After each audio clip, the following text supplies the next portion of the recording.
नमस्कार साथियों, कैसे हो आप सब। आई होप आप सभी अच्छे होंगे। तो साथियों, आज हम बात करते हैं जो उपनिवेशवाद है वो क्या होता है। सबसे पहले उसकी अवधारणा किसने दी, उसके कितने प्रकार हैं, आज हम उसके बारे में बात करते हैं।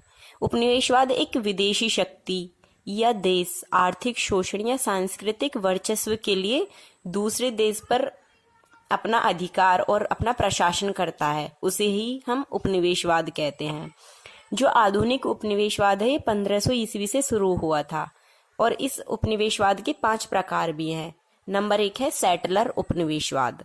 सेटलर उपनिवेशवाद जो है वो बड़े पैमाने पर आप्रवासन करता है, दूसरे देशों में जाकर रहना और फिर वहीं बस जाना। वहां पर सेटलर उपनिवेशवाद में जमीन पर रहने के साथ साथ खेती भी करते हैं। जैसे अपने देश के लोगों को दूसरे देशों में ही बसाना, वो सेटलर उपनिवेशवाद कहते हैं उसे। इसकी जो अवधारणा है वो पैट्रिक वॉल्फ ने दी थी और इसके example Australia, Canada, USA. Number 2 है शोषण उपनिवेशवाद। इसका छोटे पैमाने पर आप्रवासन होता है, जैसे प्राकृतिक संसाधनों का शोषण किया जाए, कच्चे माल का शोषण किया जाए, श्रम का आर्थिक शोषण किया जाए। इसके एग्जाम्पल भारत, वियतनाम और कांगो हैं। भारत का एग्जाम्पल देखा जाए तो पहले अंग्रेज आए थे जब ईस्ट इंडिया कंपनी भारत में व्यापार करने आई थी, तो इसे भी हम शोषण उपनिवेशवाद कह सकते हैं। नंबर 3 है सरोगेट उपनिवेशवाद। सरोगेट उपनिवेशवाद में जो यहाँ के बसने वाले जो व्यक्ति होते हैं वो समान जातीय समूह से नहीं आते हैं।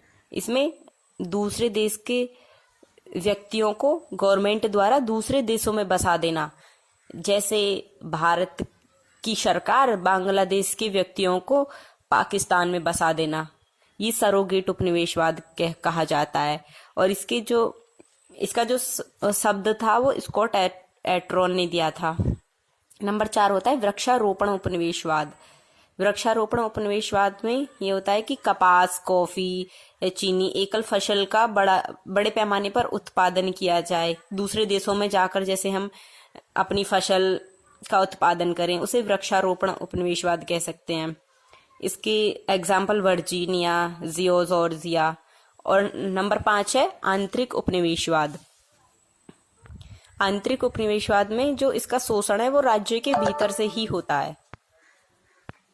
इसका जो शब्द दिया था आंतरिक उपनिवेशवाद का वो रॉबर्ट ब्लोनर और बब्लो कास्त्रोवा ने दिया था। इसके example Afghanistan, Algeria, Philippines, Sri Lanka, Thailand जैसे देश आते हैं इसके अंदर। दोस्तों, ये